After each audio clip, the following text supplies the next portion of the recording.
sommes dans la joie et nous sommes très reconnaissants auprès de notre Dieu pour l'opportunité qu'il nous a accordée cet après-midi, afin de nous tenir au devant de son saint trône et de communiquer sa pensée à son peuple. Et nous ne manquerons pas de manifester notre gratitude auprès du pasteur, l'ange de cette église, le pasteur Lodé, pour la marque de confiance qu'il continue à manifester à notre égard. Et toi qui te retrouves en ces lieux, que le Seigneur te bénisse, que le Seigneur te soit favorable. Amen. Que sa grâce, comme il a dit dans sa parole, oui, le bonheur et la grâce nous accompagneront tous les jours de notre vie. Et comme la fidélité et son caractère, que cela soit notre partage au nom de Jésus-Christ. Amen. Bien-aimés, nous bénissons encore une fois l'Éternel pour cette opportunité ce matin. C'est pourquoi nous voulons que tu puisses prier. Nous allons prier en ce moment. Recommander cet instant de la parole entre les saintes mains de notre Dieu. Que le Saint-Esprit te disponibilise. Que cette semence qui doit être jetée cet avant-midi dans ta vie se multiplie et soit manifeste. Que les ravisseurs ne puissent pas venir ravir cela. Au nom de Jésus, nous prions. Alléluia. Seigneur, nous te rendons grâce. Merci pour ton amour, merci pour ta bonté. Merci pour ces moments, Seigneur, que nous sommes un simple instrument que tu vas utiliser afin de transmettre ta pensée à ton peuple, éternel Dieu. Loin de nous tout ce qui est des distractions, des voyages de pensée, tout ce qui est des pensées négatives, au nom puissant de Jésus-Christ. Règne en maître, en célé, cher Saint-Esprit. Ouvre-nous les oreilles, ouvre à tout et chacun de nous de l'oreille, afin qu'il puisse comprendre et prendre sa part ce matin. Au nom de Jésus, tu as ainsi prié. Amen. Amen. Amen. Amen. Bien-aimés, ça s'est passé un mois que nous avons été bénis sur un enseignement qui est très très important pour l'Église et pour la société. Pour l'Église, pour la société, on nous a longuement, durant tout un mois, enseigné sur la famille. Le thème, la famille, c'est un vaste thème que on peut commencer du janvier au décembre, on ne saura pas parler ou finir de parler en ce qui concerne la famille. Parce que dans la famille, c'est là où il y a le début de toutes choses. Si nous parlons de l'Église aujourd'hui, c'est parce qu'il y a eu la famille. Amen. Donc la famille a une place très très importante auprès de notre Dieu. C'est pourquoi, à tout moment, comme Dieu nous a ouvert ce thème-là de la famille, à tout moment que nous aurons l'opportunité, nous ne manquerons pas de parler, de continuer à parler à propos de la famille. Amen. Amen. Parce que Dieu veut restaurer la famille, il veut rétablir la famille là où il avait prévu au commencement. Amen. Nous prenons nos Bibles, nous sommes dans 1 Roi, chapitre 2. 1 Roi, chapitre 2, versets 24 à 27. 1 Roi, chapitre 2, du 24e verset au 27e. Nous lisons au nom de Jésus-Christ. Est-ce que nous pouvons nous tenir debout pour honorer la parole de Dieu, s'il vous plaît?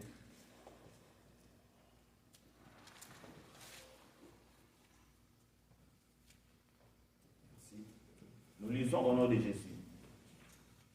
Maintenant, l'Éternel est vivant, lui qui m'a affermi et m'a fait asseoir sur le trône de David, mon père, et qui m'a fait une maison selon sa promesse. Aujourd'hui, Adonijah mourra. Et le roi Salomon envoya Benaja, fils de Jéhoiada, qui le frappa et Adonijah mourut. Le roi dit ensuite au sacrificateur Abiatar, va-t'en à Anatote dans tes terres, car tu mérites la mort, mais je ne te ferai pas mourir aujourd'hui. parce que tu as porté l'arche du Seigneur éternel devant David, mon père, et parce que tu as eu part à toutes les souffrances de mon père. Ainsi Salomon dépouilla Abiathar de ses fonctions de sacrificateur de l'Éternel, afin d'accomplir la parole que l'Éternel avait prononcée sur la maison d'Élie à Silo. Amen. Amen. Que le Seigneur bénisse sa parole. Bien-aimé, il a plu au Seigneur de parler aujourd'hui sur l'exclusion. Nous allons parler sur l'exclusion. L'exclusion, par définition, par compréhension facile, le fait d'exclure. Alléluia. Le fait d'exclure. Tu étais quelque part, tu étais dans un groupe, tu occupais un rang social quelconque, mais on t'a exclu, c'est-à-dire on t'a écarté, on t'a révoqué. Amen. On t'a écarté, on t'a révoqué de ces rangs-là ou d'un groupe quelconque que tu occupais. C'est pourquoi quand nous allons nous rappeler, quand nous étions encore élèves ou étudiants, la plus mauvaise chose que l'élève en avait au rêve, c'était l'exclusion. Amen. Là, on peut me punir tel qu'on veut. Mais si nous arrivons au niveau de l'exclusion, même si tu es le plus grand dérangeur, le plus grand étude de l'école, c'est là où le galon s'abaisse. Amen. Donc l'exclusion est très mauvaise et ça a une conséquence très mauvaise dans la vie de l'homme. Amen. Dans cette partie de la parole, des Écritures que nous avons lues, on nous parle de l'histoire du roi Salomon. On nous parle de l'histoire du roi Salomon au début de son règne, quand il est passé au trône d'Israël. Amen. Amen. Bien-aimés, si nous remontons à partir du premier verset, dans ce chapitre-ci, 1 roi 2, à partir du premier verset, si vous lisez, vous allez comprendre l'histoire pour qu'on puisse arriver jusqu'au niveau de l'Abiathar. L'histoire, c'était comment David était arrivé presque à la fin de son règne, à la fin de sa vie aussi. Il voulait mourir, comme Christ, comme le Seigneur, comme Dieu lui avait promis un successeur selon lui, et c'est Salomon qui devrait succéder à son père. Et pendant ce chapitre, nous parle des dernières instructions que David a données à son fils Salomon comme étant le nouveau roi d'Israël. Il a commencé à l'instruire. Voilà, il est arrivé, il faut que tu sois un homme. Amen. Mais si nous regardons bien, depuis longtemps, Salomon était un homme, parce qu'il n'est pas né femme.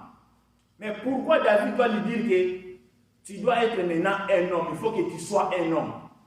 Quand on parle d'un homme, on voit quelqu'un qui a la maturité. Amen. Quand on parle d'un homme, on voit quelqu'un qui a la sagesse. Quand on parle d'un homme, on voit quelqu'un qui a le sens de la responsabilité. Amen. C'est dans ce sens-là que David voulait d'abord stimuler à son fils Salomon que tu dois être un homme, il faut que tu sois un homme qui sera capable d'assumer les fonctions. Alléluia. C'était vraiment une bonne conversation entre un prédécesseur et un successeur pour les motiver, qu'ils soient capables d'assumer. Oui, par le fait que moi je vais partir, qui est le chemin de tout homme sur terre, mais tu dois être un homme. Et quand tu vas prendre les fonctions, n'oublie pas, alléluia, n'oublie pas, c'est alors que David commence à lui donner les instructions. Ces instructions, c'était quoi? Il y a des gens que David ne pouvait pas venger pendant son règne. Il voulait que Salomon puisse les faire. Amen. Amen. Amen. Ce qu'il ne pouvait pas faire pendant son règne, il voulait que Salomon puisse les faire. Et il commence à instruire Salomon. Quand il instruisait Salomon, il parlait de gens que Salomon devrait sauver, que les gens que Salomon devait tuer, des gens que Salomon devait reconduire, garder près de lui, par exemple le fils de Barzillai.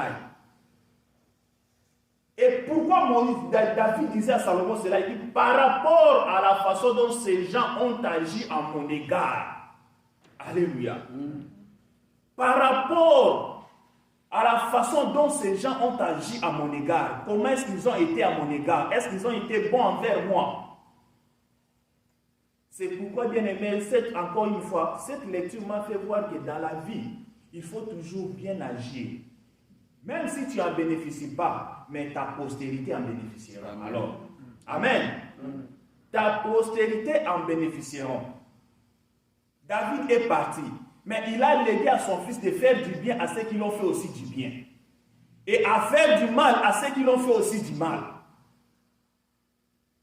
Et c'est alors que nous sommes arrivés, quand Salomon a pris le pouvoir, il a commencé directement à agir.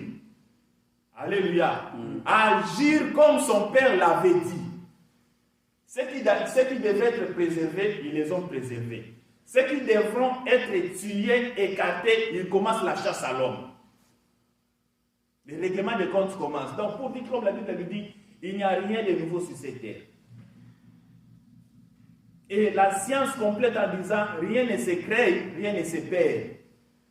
Tout c'est cyclique. Ce qui a été hier sera aujourd'hui et ça sera encore demain. Salomon a pris son pouvoir, il a engagé ses lieutenants, il commence à travailler. Mais dans cette lecture, ce qui nous retient, c'est au niveau des sacrificateurs Abiatar. Le roi dit ensuite, après avoir réglé des situations de certains autres, mais il s'arrêta maintenant auprès d'Abiatar.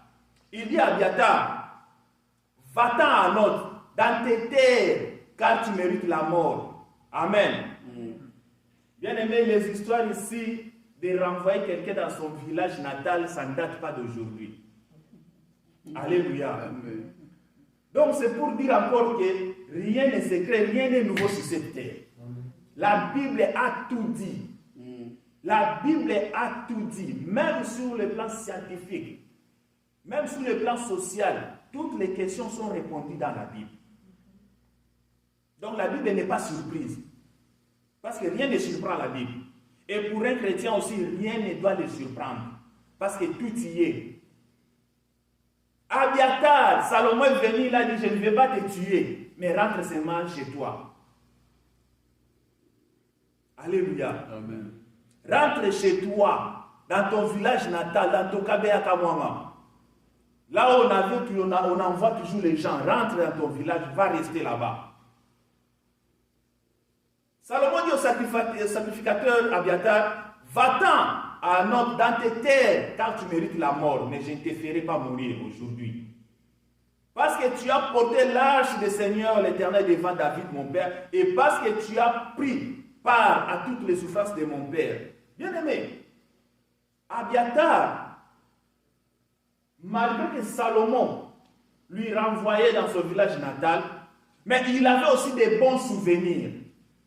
Il l'a emprisonné, mais à cause de ses bienfaits, il n'a pas voulu l'ôter la vie. Pourquoi? Parce qu'il essaie quand même souvenir qu'il a été quelque part bon à son père. Maintenant, qui est Abiatar? Pourquoi est-ce que sur la liste des gens que David avait recommandé ou instruit Salomon que tu devrais extraire de la terre, il n'y avait pas Abiatar. Mais comment Salomon s'est attaqué à Abiatar? Parce que si vous lisez bien dans ces passages du début jusqu'à la fin, quand David instruisait Salomon, il n'avait pas cité le nom d'Abiatar. Or, Abiatar était à côté de David, son père, et c'est Abiatar qui jouait le rôle des sacrificateurs. Mais il s'est avéré que Salomon est arrivé au pouvoir après avoir achevé ces gens. Et la dernière personne à achever, c'était Abiathar. Mais qui est Abiathar?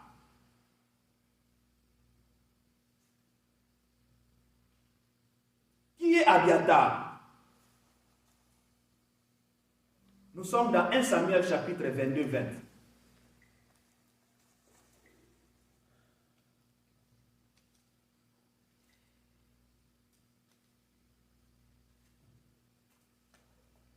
Un Samuel chapitre 22, 19, c'est alors que nous allons comprendre l'histoire.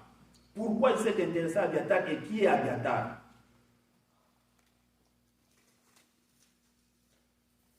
Nous lisons au nom de Jésus, 1 Samuel chapitre 22, verset 19. Saoul frappa encore du tranchant l'épée noble, ville sacerdotale, hommes et femmes, enfants et nourrissons, bœufs, ânes et brebis tombèrent sous les tranchants de l'épée. Un fils d'Achimélec, fils d'Achitub, échappa, son nom était Abiathar, il s'enfuit auprès de David. Alléluia. Donc un fils d'Achimélec, fils d'Achitub, échappa, son nom était Abiathar, il s'enfuit auprès de David. Et lui rapporta que Saoul avait tué les sacrificateurs de l'Éternel. David dit à Abiathar, j'ai bien pensé à ce jour même que Doeg, l'Édomite, se trouvant là, ne manquerait pas d'informer Saoul, c'est moi qui suis cause de la mort de toute personne de la maison de ton père. Reste avec moi, ne crains rien, car celui qui cherche ma vie cherche la tienne. Près de moi, tu seras gardé. Amen. Abiathar, la Bible dit, il était le fils d'Achimélec. Achimélec, à l'époque de David, quand David fuyait Saoul, Achimélec était sacrificateur. Qu'est-ce qui est arrivé? Quand il fuyait, il est allé vers Achimélec, il a demandé à Achimélec s'il avait des pains. Alléluia. S'il avait des pains. Achimélec lui a dit non, nous n'avons pas de pains naturels, des pains normaux, mais nous avons seulement des pains de proposition. Alléluia. Or, des pains de proposition, ce n'est pas n'importe qui les mange. Et David a dit oui, exactement, ça tombe aussi bien. D'ailleurs, ça sera avantageux pour nous. Mais le sacrificateur lui a dit non. Pour manger, vous devrez vous purifier, vous devrez vous sanctifier, vous devrez faire des jours sans être à côté de vos femmes. David a dit au sacrificateur Achimélec, non, effectivement, ça tombe bien, ça fait déjà plus de 3 jours que nous fuyons, nous ne sommes pas en contact avec nos femmes. Et c'est alors que le sacrificateur avait pris les pains de proposition qui étaient dans la tente d'assignation, il a donné à David pour aller manger avec ces gens. Alléluia. Vous comprenez déjà la première erreur que les sacrificateurs avaient fait contre la sacrificature. Il a pris les pains de proposition pour donner à n'importe quelle occasion. Alléluia. Deuxième des choses. Pourquoi est-ce que Saoul s'était attaqué à Achimélec? C'est parce qu'il avait approvisionné David avec ses gens et qu'il avait quelqu'un qui avait vu et il est allé informer à Saoul. C'est là où la chasse à l'homme s'était ouverte contre la famille d'Abiathar. Il ne s'est pas arrêté là. David a demandé à Achimélec s'il pouvait lui donner une épée. Alléluia. S'il pouvait lui donner une épée. Et les sacrificateurs disent, je n'ai pas d'épée ici, sauf que j'ai l'épée de Goliath. Alléluia. Alléluia. J'ai l'épée de Goliath ici qui est couverte, bien gardée. Goliath que tu avais tué, les Philistins que tu avais tués, nous avons, parce que l'épée qu'avait Goliath, c'était soigneusement gardée dans les tabernacles ou soit dans la tente d'assignation. C'était comme une archive, c'était comme un objet sacré qu'on ne pouvait pas donner, qu'on ne pouvait pas toucher. Mais le sacrificateur s'est permis de prendre l'épée de Goliath, de remettre ça à David. Alléluia. Donc c'est comme s'il désarmait l'armée d'Israël pour donner ça. Il désarmait Saoul pour armer David. Alors quand quelqu'un venait informer, c'est alors que Saoul s'est acharné contre la famille des sacrificateurs pour tuer tout le monde. C'est alors que parmi les enfants de la maison, nous avions Abiatar qui s'était enfui. Il est allé vite vers David pour lui dire que voilà ce qui nous est arrivé. Et David savait que cela arriverait parce que c'était à cause de lui. C'est pourquoi, en guise de récompense, il avait récupéré Abiatar à ses côtés. Amen. Jusqu'à là, nous évoluons bien. Amen. Amen. Alors, Abiatar est resté fidèle à David, mais il s'est avéré à un moment. Pourquoi? Quel était le problème de Salomon avec Abiatar? Le problème c'était quoi? Pendant que le fils de David les chassait, Adonis chassait son père, Abiatar s'était allié à Adonis. Alors, amen. C'était ça l'objectif que Salomon avait cherché à les destituer. Amen. Non seulement ça, mais quand nous lisons au début, la Bible dit c'était pour accomplir la parole de Dieu dans la famille d'Élie, la parole qui s'était déclarée dans la famille d'Élie à Silo. Bien aimé, les choses ne viennent pas d'aujourd'hui. Si je vais vous rappeler qui est Achimelech, Achimelech est le petit arrière-fils d'Élie. Alléluia. Élie est l'arrière-fils d'Aaron. Alléluia. Donc, la sacrificature était réservée à leur famille, aux descendants d'Aaron. Alléluia. Alors, tous ces gens-là étaient partis de là. Mais qu'est-ce qui est arrivé? Que Abiatar soit destitué par Salomon. Nous allons lire 1 Samuel chapitre 2, verset 22. 1 Samuel chapitre 2, verset 22. Qu'est-ce qui s'est passé?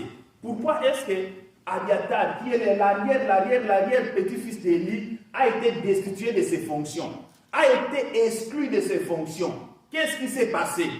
La Bible nous répond à cette question. Qu'est-ce que la Bible nous dit? Élie, 1 Samuel chapitre 2, verset 22, nous lisons jusque nous descendons. Élie était fort âgé et il a appris comment ses fils agissaient à l'égard de tout Israël. Il a appris aussi qu'il couchait avec les femmes qui s'assemblaient à l'entrée de la tente d'assignation. Il leur dit: pourquoi faites-vous de telles choses? Car j'apprends de tous les peuples vos mauvaises actions. Non, mes enfants, ce que j'entends dire n'est pas bon.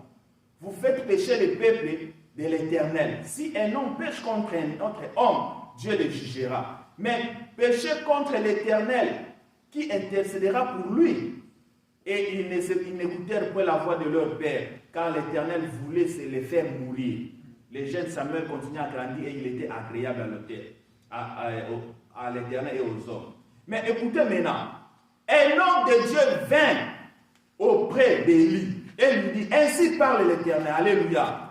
C'est là aussi qu'il nous a dit dans la loi pour accomplir la volonté de Dieu. La volonté de Dieu, c'était pourquoi? À cause de ce comportement que nous venons de lire. Et la parole, quelle était la parole de Dieu? La parole de Dieu dit: un homme de Dieu vit auprès d'Élie et lui dit: ainsi parle l'Éternel. Ne me suis-je pas révélé à la maison de ton père lorsqu'il était en Égypte, à la maison de Pharaon? Je l'ai choisi parmi toutes les tribus d'Israël, pour être à mon service dans les sacerdoces, c'est-à-dire les sacrificateurs, pour monter à mon autel, pour brûler les parfums, pour porter les fautes devant moi. Et j'ai donné à la maison de ton père tous les sacrifices consumés par les feux et offerts par les enfants d'Israël. Pourquoi foulez-vous aux pieds mes sacrifices et mes offrandes que j'ai ordonné de faire dans ma demeure? Et d'où vient que tu honores tes fils plus que moi? Amen. D'où vient que tu honores tes fils plus que moi, afin de vous engraisser des premiers de toutes les offrandes d'Israël, mon peuple? C'est pourquoi voici. Maintenant, c'est le verdict qui tombe. C'est pourquoi voici ce que dit l'Éternel, le Dieu d'Israël. J'avais déclaré que ta maison et la maison de ton père marcheraient devant moi à perpétuité. Alléluia. Au début, comme Dieu avait établi que la maison d'Élie et de son père devrait demeurer éternellement à perpétuité. Et maintenant, dit l'Éternel, loin de moi, car j'honorerai celui qui m'honore. Bien-aimé, Dieu honore celui qui l'honore. C'est pourquoi faisons l'œuvre de Dieu bien, honorons l'Éternel en ce que nous sommes en train de faire. Alléluia. Amen.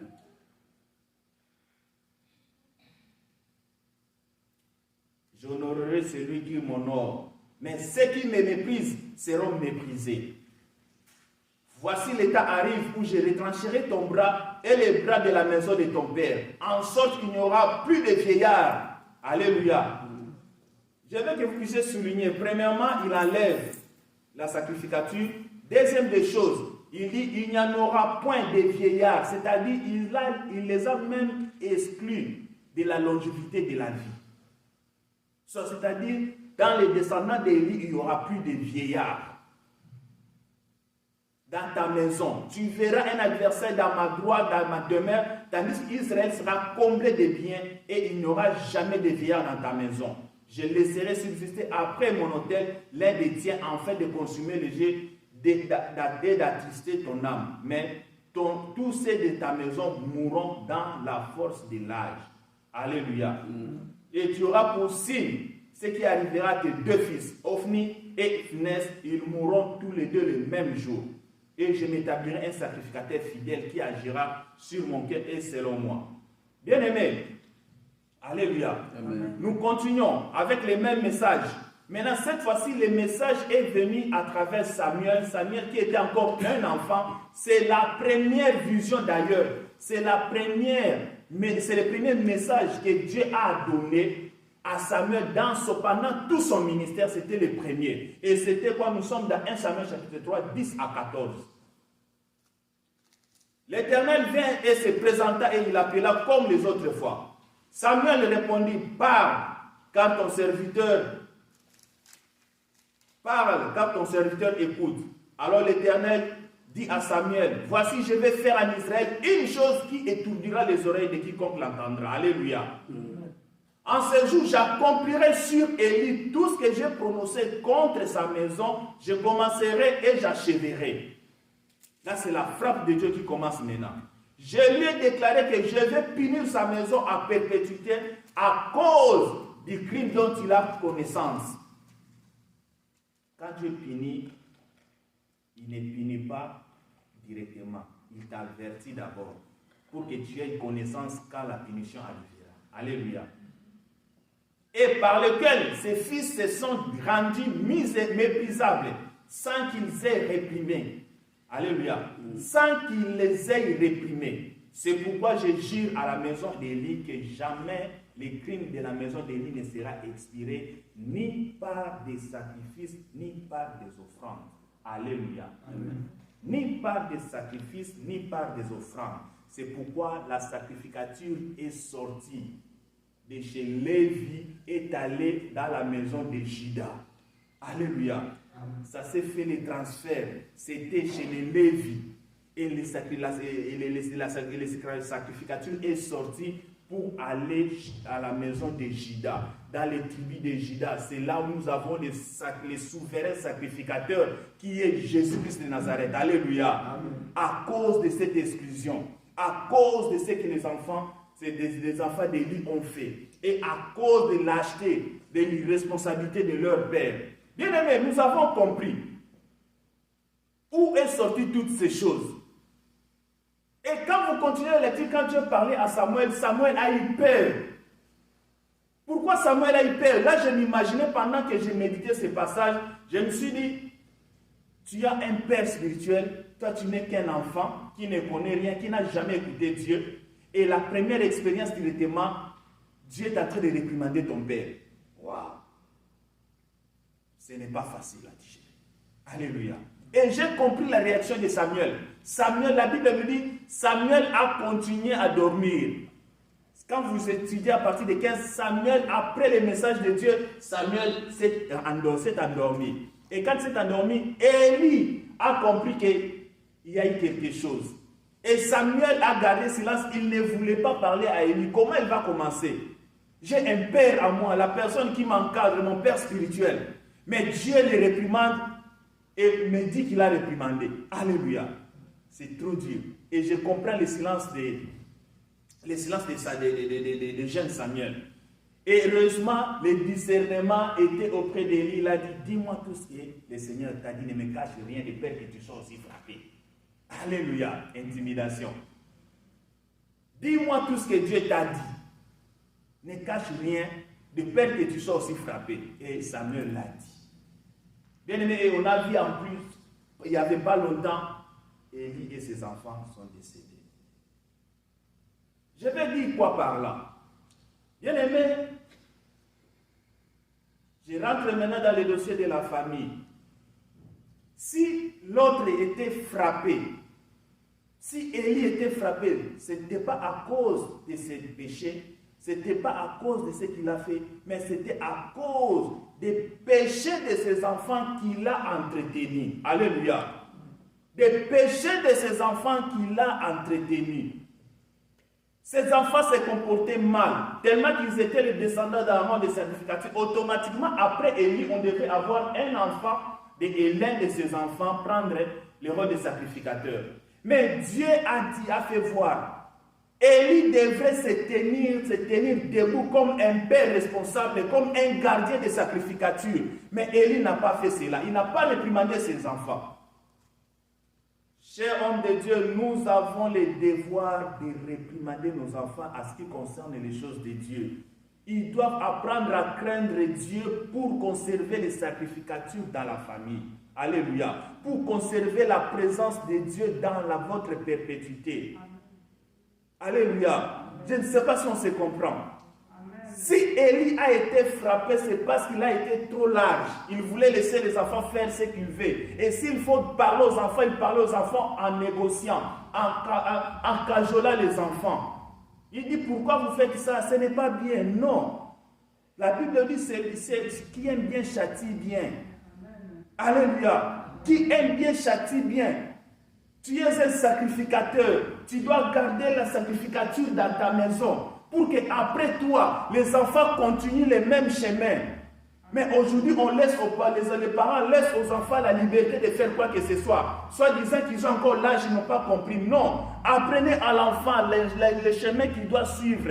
Instruis-les selon l'ordre de Dieu. Quand il grandira, il ne se détournera pas. Alléluia.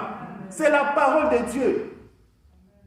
C'est la parole de Dieu. Encadrons nos enfants dès le bas âge. Encadrons nos enfants dès le bas âge. Ne leur donnez pas l'opportunité parce qu'ils sont des enfants.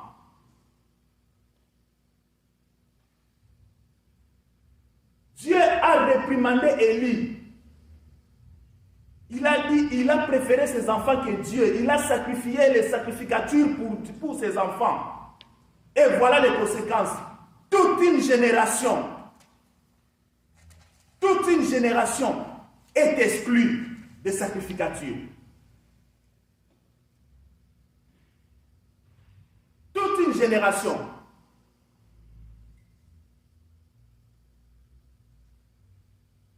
J'ai aimé, beaucoup de parents aujourd'hui sont peut-être trop compréhensifs à leurs enfants. L'enfant des serviteurs de Dieu n'est pas comme tout enfant. N'est pas comme tout enfant. Alléluia. Si tu te tiens à l'arche, si tu sers Dieu dans n'importe quel domaine, sache-le que tu portes l'arche de l'Éternel avec toi. Alléluia. Bien aimé, nous aurons le temps de partager cela avec vous. Tout celui qui fait l'œuvre de Dieu dans l'église, il porte l'arche de l'Éternel. Et on ne porte pas l'arche de l'Éternel n'importe comment. Et sache-le qu'après toi, ce sont tes enfants qui en porteront. Et comment est-ce que les enfants te porteront l'arche de Noé? Ils seront comme Uzi. Ils voulaient aider l'arche pour que l'arche ne tombe pas aussi longtemps qu'il n'était pas permis à Uzi de toucher à l'arche. Est-ce qu'on se comprend? Uzi, son intention était bonne. Mais il n'était pas appelé à faire cela. Il aurait dû laisser l'arche tomber. Mais il est venu sauver l'arche.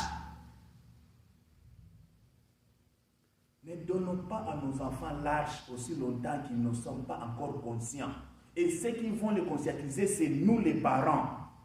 Qu'ils sont des sacrificateurs, ils sont appelés à travailler, à porter l'arche de l'Éternel. Mais pour porter l'arche de l'Éternel, il faut avoir une manière de se comporter. Alléluia. Alléluia. Uzi a été tué à cause de cela. Il n'était pas criminel, il n'avait pas de mauvaises intentions. Il a voulu seulement soutenir l'arche. Et aujourd'hui, combien nous voyons les hommes de Dieu sont en train de tuer les gens dans l'église. Au moment où ils ne sont pas appelés à toucher à l'arche. Pourquoi? Parce qu'ils connaissent parler. Pourquoi? Parce qu'ils connaissent chanter, montent à la chair. Alléluia. Est-ce qu'ils sont appelés?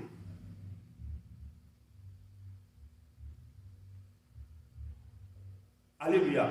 Est-ce qu'ils sont appelés?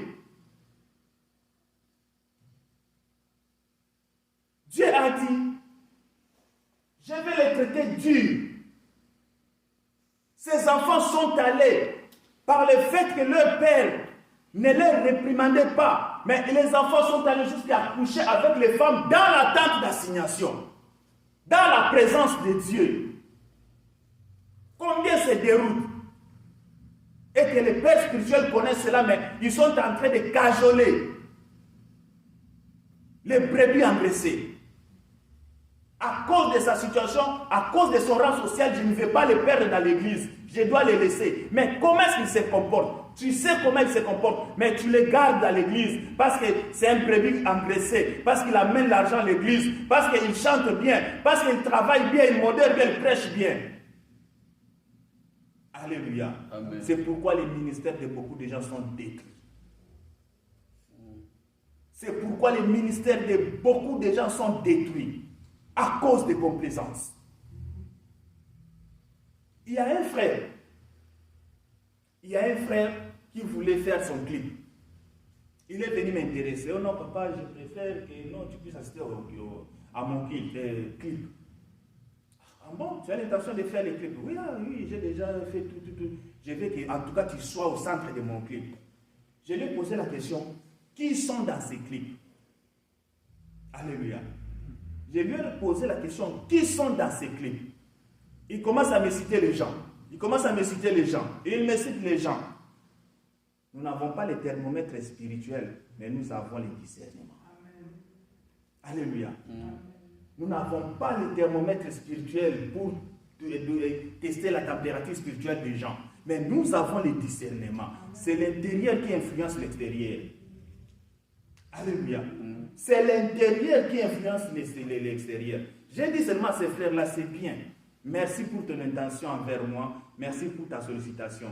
Mais ne faites pas toucher aux gens l'âge parce que tu vas les détruire. L'œuvre que tu fais, c'est l'âge que tu amènes.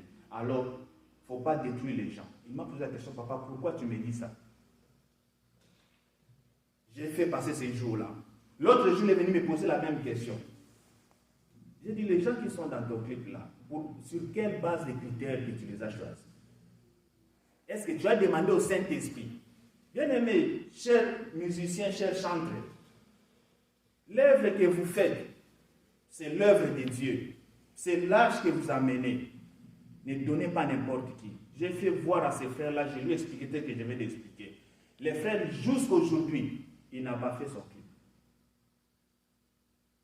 Alléluia. Il a repris tout. Il a cancellé ses programmes-là.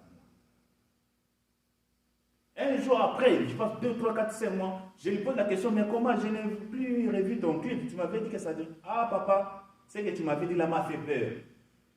Alléluia. C'est comme ça. C'est pourquoi les ministères des gens sont détruits à cause de ça.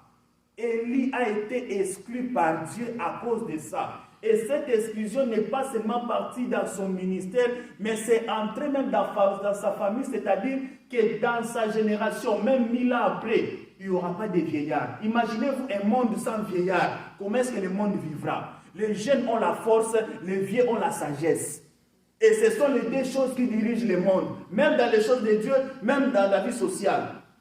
Pas de vieillesse, pas de sagesse, pas de jeunes, pas de force. Alléluia. Amen. Les vieux ont besoin des jeunes. pour accomplir leur vision. Les jeunes ont besoin de vieux pour vivre longtemps. Alléluia. Amen. Alléluia. C'est pourquoi la Bible nous dit, si la vieillesse pouvait et la jeunesse savait. Donc en jeunesse, il n'y a pas la sagesse, en vieillesse, il n'y a pas la force. Et quand ces deux se collent, il y a l'avancement. Mais Dieu les a exclus. C'est-à-dire, Bango Bakonunaka jamais. Ils vont mourir avec l'âge. Et en ce qui concerne les ministères, exclus. En ce qui concerne les sacerdoces, exclus. Bien aimés, je voulais rentrer maintenant par rapport à tout ce que nous venons de voir. Abiatar est monté. Alléluia. Il a bénéficié. Mais arrivé à un certain moment, alléluia. Arrivé à un certain moment, des réclamations ont crié. Que bango ndenge bazana ko tika na niveau wana ta ko koma niveau wana te fois kita. Ils sont déjà exclus, mais qu'est-ce qu'Abiatar fait ici? C'est pourquoi je vous ai dit, il y avait deux raisons que Salomon avait exclu Abiatar. Première raison, c'est à cause de la parole qui était annoncée. Lui ignorant, il ne connaissait rien, n'était pas encore né. Mais cette parole-là a crié à Salomon. Pourquoi? Parce que Salomon était un élu de Dieu.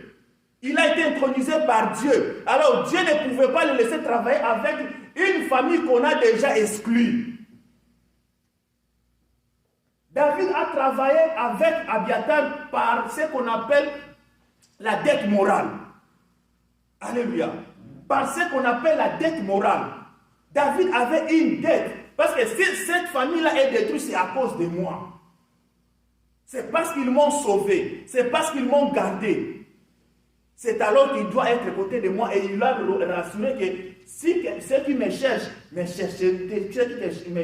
te chercheront aussi. Alors sois à côté de moi pour que tu sois en sécurité. Mais après David, bien aimé, la Bible dit si l'Éternel ne garde pas ceux qui en gardent en vain. David avait sécurisé Abiatar, mais David n'est qu'un homme. David n'est qu'un homme. Il est passé. Et mais où était maintenant la sécurité d'Abiatar après David? Qui pouvait le sécuriser? L'exclusion. Une génération de sacrificateurs par Dieu. C'est Dieu qui les a établis avant des siècles, en commençant par leur grand-père, Aaron.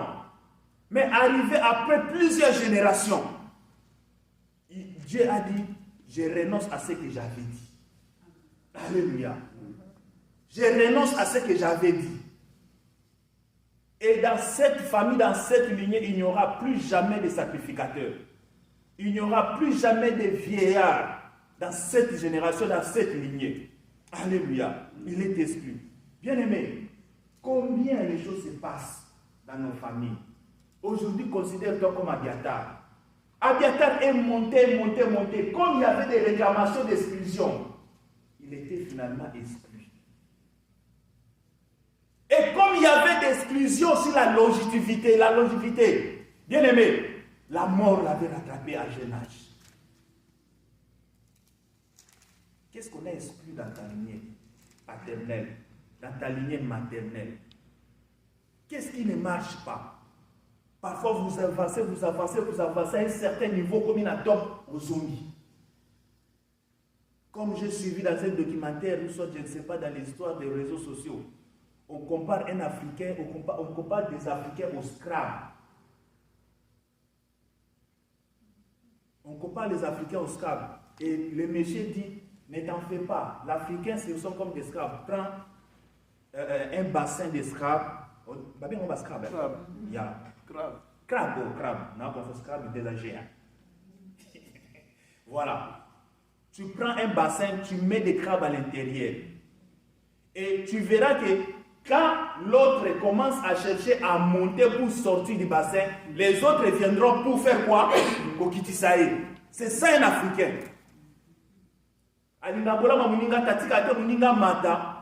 Comme ça, ceux qui ont non. L'Africain vit comme des crabes. C'est-à-dire, quand même monte, les autres là s'unissent, commence à les poursuivre, les retenir pour les rabaisser. Toujours dans l'état initial, dans la cage de départ. Abiatar est parti, est monté. Il a changé de régime. Régime de David, il a été là. Régime de Salomon, Salomon dit non, toi là, tu n'es pas digne. Tu n'es pas digne. Le sang te réclame, le sang de l'exclusion te réclame. Tu dois rentrer. Quelqu'un qui était PDG, du coup, il devient chômeur sans fonction et sans rien. Du coup, la mort le surprend. Dieu les avait exclus dans 2 catégories, dans 2 domaines. Ministère, sacrificature et longévité. Ils n'avaient pas droit de vieillir. Je me souviens, je ne sais pas si je l'ai déjà dit une fois ici sur la chair. Je connais une famille. Dans cette famille-là, ils ont le système de naissance des caméléons. C'est-à-dire quoi? Quand tu es allé t'accoucher pour la 2e fois, alléluia. Donc, c'est-à-dire que tu restes seul et orphelin ou orpheline. Toi aussi, attends-toi quand tu vas te marier. Si tu es une femme, premier accouchement, c'est bon. Second accouchement, et toi et l'enfant, vous partez. Je connais une famille. Cette grande sœur-là, on a entendu l'histoire de leur famille. Elle s'est mariée, elle a fait la première fille. La fille a grandi, 2e grossesse. Quand elle est allée se coucher, s'accoucher, elle est décédée. Et sa fille, la même histoire s'est répétée. Alléluia. Maintenant, dans quel domaine? Et comme je l'ai toujours dit, le diable, c'est un contrefacteur. Ce que Dieu lui fait, il y a ça la Simamabena. Alléluia. C'est un contrefacteur. Ce que Dieu fait, il lui fait. Bien-aimé, en quoi est-ce que le diable a exclu ta vie? Dans quel domaine que Dieu avait déjà dit et le diable est venu t'exclure? Dans ta famille, dans quel domaine? Alléluia. Peut-être dans le domaine des mariages, tu as tout, mais dans le domaine des mariages, tu es exclu. Ça ne passe pas. Tu peux commencer les fiançailles, papa. 2 jours avant d'honorer les fiancés partent. La fiancée part.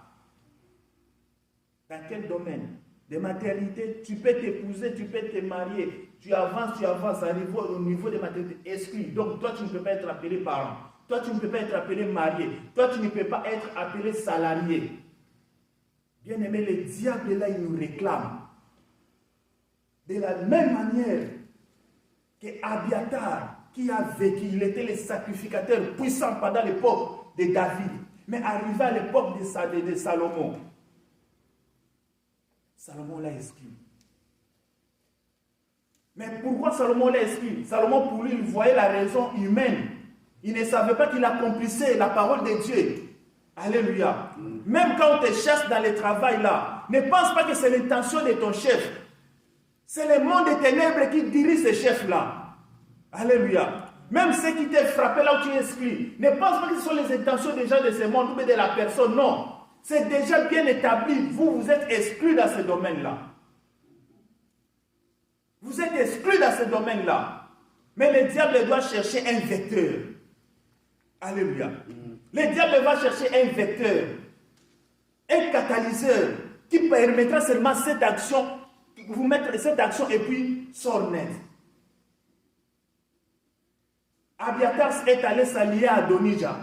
Adonija, c'est celui qui poursuivait David pour le tuer. Et c'était ça la colère de Salomon. Comme tu t'es allié à l'ennemi de mon père, donc tu es aussi automatiquement mon ennemi, mais je ne te tue pas maintenant. Combien on lui a donné la vie, mais il est dans une prison. On l'a d'abord exclu, il est d'abord dans une prison pour exécuter l'exclusion. Alléluia. Mais j'ai une bonne nouvelle pour toi ce matin, bien-aimé. J'ai une bonne nouvelle pour toi. Malgré l'exclusion, mais il y a un Dieu quelque part. Alléluia. Malgré l'exclusion, malgré les décrets lois, malgré leurs ordonnances, il y a un Dieu qui est au-dessus de tout. Amen. Alléluia. La Bible nous dit dans Colossiens 2, chapitre 14 à 15. Qu'est-ce que la Bible nous dit? Colossiens 2, versets 14 à 15. La Bible dit, il a effacé l'acte dont les ordonnances nous condamnaient et qui subsistait contre nous. Et il a détruit en les clouant à la croix. Il a dépouillé les dominations, les autorités et les a livrées publiquement en spectacle en triomphant d'eux par la croix. Là, c'est l'œuvre que Jésus-Christ a accomplie sur la croix. Il était là pour annuler les ordonnances qui nous condamnaient, pour annuler, non pour exclure, mais pour nous réinclure. Alléluia. Si c'était moi, j'allais acclamer pour le roi des rois. Si c'était moi, j'allais acclamer pour le roi des rois. Parce que j'étais exclu, Jésus-Christ m'a réinclus. Réinclus, c'est-à-dire quoi? J'étais déjà inclus au départ. Le diable est venu m'exclure, mais Jésus-Christ est venu me réinclure. Par l'œuvre de la croix. Alléluia. Notre Dieu est merveilleux, bien-aimé. Jésus-Christ est merveilleux. Par l'œuvre de la croix. Le diable avait commis une erreur. Il croyait qu'amener Jésus à la croix, c'était pour l'humilier. Il croyait qu'amener Jésus à la croix, c'était pour en finir avec lui. Amener Jésus-Christ à la croix, c'était pour l'enterrer. Mais c'était une erreur. Quand tu l'amenais Jésus-Christ pour la croix, c'était pour ma délivrance. Quand tu l'amenais Jésus-Christ pour la croix, c'était pour sa confusion. Il a effacé l'acte dont les ordonnances nous condamnaient et qui subsistait contre nous. C'est Jésus-Christ. Bien-aimé, tu connais ta vie plus que moi. Tu connais ta famille plus que toi, plus que moi. Je ne connais rien de ta famille. Je ne connais rien de ta vie. Mais sauf que le Saint-Esprit est venu me dire aujourd'hui, il est celui qui restaure. Il est celui qui rétablit. Alléluia. Il a versé son sang, il nous a rachetés. Les ordonnances qui nous condamnaient, les ordonnances qui nous a exclus, Jésus-Christ est venu les déchirer. Amen. Alléluia. Jésus-Christ est venu les déchirer sur la croix. Il a donné sa vie pour que moi j'aie la vie. Il m'a donné sa vie pour que moi je puisse vivre dans le bonheur. Mais pourquoi tu traînes dans l'exclusion du diable? Pourquoi tu traînes dans l'exclusion du diable? Pourquoi tu continues à te faire exclure? Réveille-toi cet après-midi. Réveille-toi. Révolutionne ton âme, ton esprit. Renonce à toute exclusion.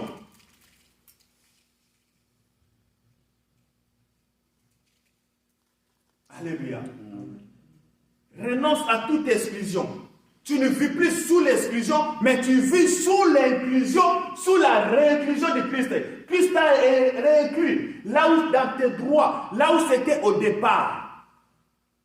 Et il y a une nouvelle sacrificature qui est Jésus-Christ, le souverain sacrificateur. Non ici des familles d'Aaron, mais ici des lions de la tribu de Juda. Une sacrificature éternelle. C'est pourquoi la Bible dit, il a fait de nous un royaume de sacrificateurs. Alléluia. Il nous a rétablis dans la sacrificature. Tu as le pouvoir de t'adresser à la nature et la nature t'obéit. Parce que tu es un sacrificateur, pas n'importe quel sacrificateur, mais le sacrificateur de l'éternel Dieu. Alléluia. Amen. Établi par le souverain sacrificateur qui est Jésus-Christ. C'est pourquoi je veux que nous nous tenons debout. Nous allons prier. Que le Seigneur nous bénisse. Amen. Si nous pouvons prier, la Bible nous dit dans Romains 8:1 qu'il n'y a plus de condamnation pour ceux qui sont en Christ. Si tu as été exclu quelque part, si ta famille a été exclue, dans quel domaine? Dans quel domaine que vous êtes exclu? Dans quel domaine que tu es exclu? Commence à renoncer à cela. Si c'est toi-même qui as causé cette exclusion, implore le pardon de Dieu. La Bible dit pour Élie, il n'y aura pas révocation ni par offrande ni par prière, donc ils sont condamnés à vie. Élie a dit à ses enfants, il a dit, si tu as péché contre Dieu, l'homme, Dieu peut intervenir. Mais si tu pêches contre Dieu, qui interviendra pour toi? Bien aimé, ils ont péché contre Dieu. C'est pourquoi jusqu'à aujourd'hui, ils n'ont pas quelqu'un pour intervenir. Dieu les a écartés. Si c'est toi-même qui as causé cette exclusion, ou soit tu es dans la voie, à cause de ta complaisance, à cause de quoi que ce soit, implore le pardon de Dieu. Commence à implorer le pardon de Dieu. La miséricorde de Dieu descend dans ta vie. Mawana nzambe na bomo inayo. Kola yo kela yo mawa. Akitisa mawana na bomo inayo.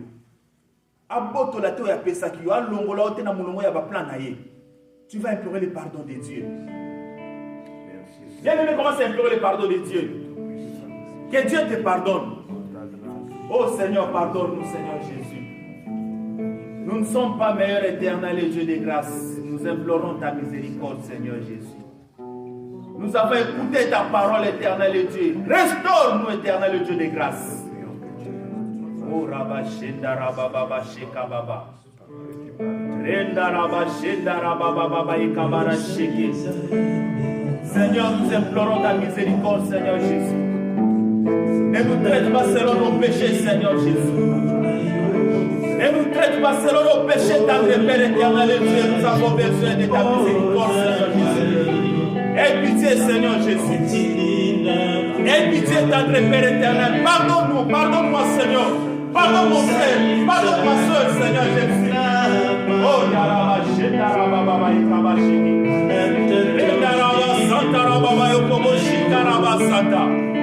Ta miséricorde, Seigneur Jésus. Ta miséricorde, éternel et Dieu de grâce. Seigneur, nous avons besoin de ta miséricorde, Seigneur Jésus. Nous avons besoin de ta miséricorde, éternel et Dieu de grâce. Aie pitié, Seigneur Jésus. Au nom de Jésus.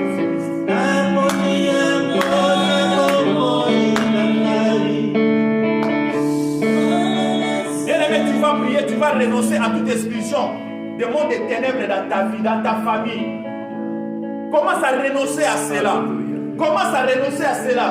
Commence à renoncer à cela au nom de Jésus. Je renonce à toute expulsion dans n'importe quel domaine de ma vie.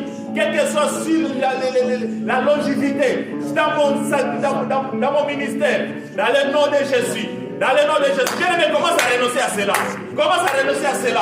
Au nom de Jésus-Christ. Au nom de Jésus. Au nom, j'ai dit non. J'ai dit non à toute expulsion. On dit non à toute expulsion. Au nom puissant de Jésus-Christ. Au nom puissant de Jésus. Au nom puissant de Jésus-Christ. La Bible dit, Christ a effacé les ordonnances, Seigneur, qui nous condamnaient, qui subsistaient sur nous. Seigneur, je m'en vais effacer toutes ces ordonnances. Je m'en vais déchirer toutes ces ordonnances. Au nom puissant de Jésus, dans la vie de mon frère, dans la vie de ma soeur, dans le nom puissant de Jésus, Yahweh, dans ma maison, je renonce à toute exclusion dans vos mariages, au nom puissant de Jésus-Christ, dans ma santé, comme bon à Jésus-Christ, au nom puissant de Jésus, au nom puissant de Jésus. Yahweh, sois élevé, éternel et Dieu. Nous bénissons ton nom, Seigneur, car tu es Dieu. Béni soit ton nom, éternel et Dieu, car tu es le roi des rois. Gloire à toi, Seigneur Jésus. Bien-aimé, commence à dire merci à Dieu. Commence à dire merci à Dieu pour sa miséricorde. Dis merci à Dieu parce qu'il t'a rétabli. Dis merci à Dieu parce qu'il t'a restauré. Dis merci à Dieu au nom de Jésus. Commence à dire merci à Dieu.